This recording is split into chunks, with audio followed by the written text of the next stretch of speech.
Tips, tricks, hacks, I don't care what you call them. In my shop, they make my life easier, so I'm all about it. I'm going to share 10 of my favorite shop hacks with you right now.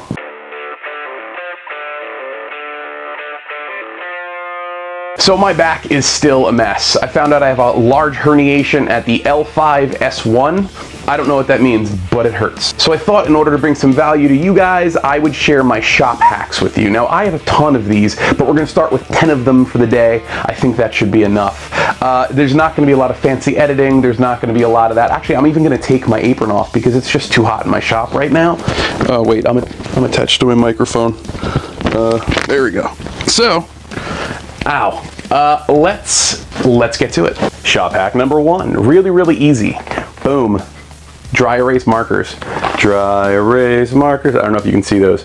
Best things ever. I use them all the time, all around the shop, taking notes, making measurements, figuring out what I want to show you guys. And kind of my favorite part is that when you're writing on paper, you have to go find an eraser, and it takes time to do that. And it's a little bit of time, but it's a little bit of time every time there's a mistake. With this, wipe your hand, done, gone, keep going. It doesn't really interrupt the flow of thought, which is awesome. Shop hack number 2 is really simple as well, but if you haven't thought of it, it's going to be a little bit like, oh my god, a depth gauge for your drill bits. Now, if you need to go part way through a piece of wood and you don't know how far you have to stop, you use a piece of tape. Really easy. Check it out.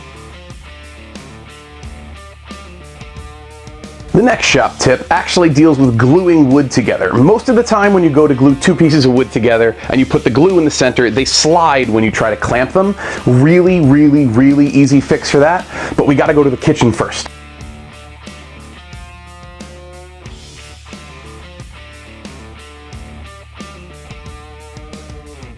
Hugs.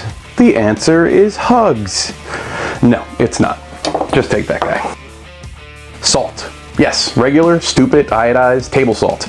Using it makes just enough friction between the 2 pieces of the wood and the glue that it doesn't go anywhere. The next shop hack was taught to me a long time ago by my father. So long ago, I can't even remember the first time I used this. And that is simply when you open a new can of paint, before you go to use it, take either a nail or an awl, or in this case I'm going to use a nail set, go around the perimeter of the can and add some holes. That way when you go to use the paint and you clean off your brush on the side of the paint can, that paint goes back into the can as opposed to rolling down the side or collecting around the rim, keeping your project nice and neat. So now that I opened that specific can of paint, my lab, my workshop, whatever you want to call it, actually reeks right now of paint. So I'm going to do a shop hack I wasn't planning on doing. Totally free of charge, here's your bonus tip. And I can't take credit for this one. This one I actually got from, I think, Bob Vila from This Old House, or no, it wasn't him. One of the guys from This Old House from their awesome YouTube channel, which if you don't know about, you should totally check out. Lots of awesome stuff on there. This is a ventilation hack, I guess you'd call it. Really simple to do. I don't know how it's going to come out on film because I have to film at the window with the light outside being very bright today, but we'll see. First, measure the distance across your window frame and then find a piece of wood that matches that dimension. You're then going to hold it up, open the window, and mark exactly where that open window space is on that piece of wood. Grab 2 screw hooks and put them into the wood in that open window space that you've marked out. You're then going to take the measurements between those 2 screw hooks and transcribe that onto a box fan. Screw out those 2 holes, affix the piece of wood to the window frame. You know what? This might be a bad idea leaning over a table with a back injury. And that face told me that this video wouldn't be up on time this week. But let's continue. Sometime later.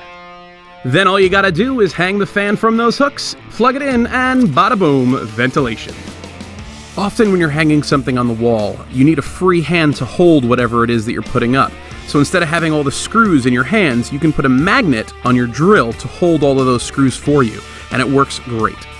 Now, number 6 deals with my favorite workshop duo, and that is CA glue and Activator, also known as Crazy Glue, and the stuff that makes it stick really fast. Whenever you're using wood glue in the shop and you're putting two pieces of wood together, but you don't want to wait to have to clamp and let it dry, you can use CA glue and activator to temporarily hold the wood together, giving the wood glue time to dry but allowing you to get on with your project.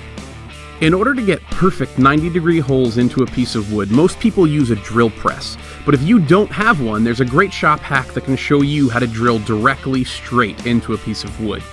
The first thing you do is take a right angle straight edge or a square and draw a 90-degree line to the side of a piece of wood. Then using that line that you've drawn to calibrate one direction, and the wood itself to calibrate the other direction, as long as you keep them in line with both of those, you'll get a straight hole every time. Number 8 is a really simple hack that I have used a ton. Remember that time that I was working with filters in my workshop and they exploded?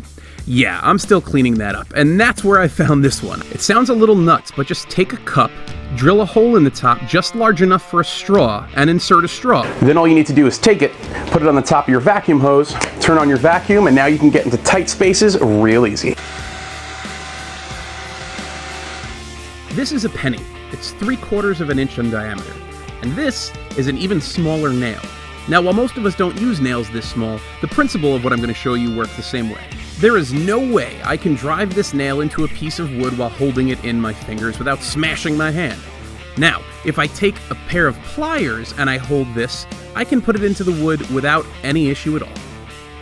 The last of the tips, tricks, and hacks I'd love to share with you today starts by driving 2 screws into the back of your workshop door.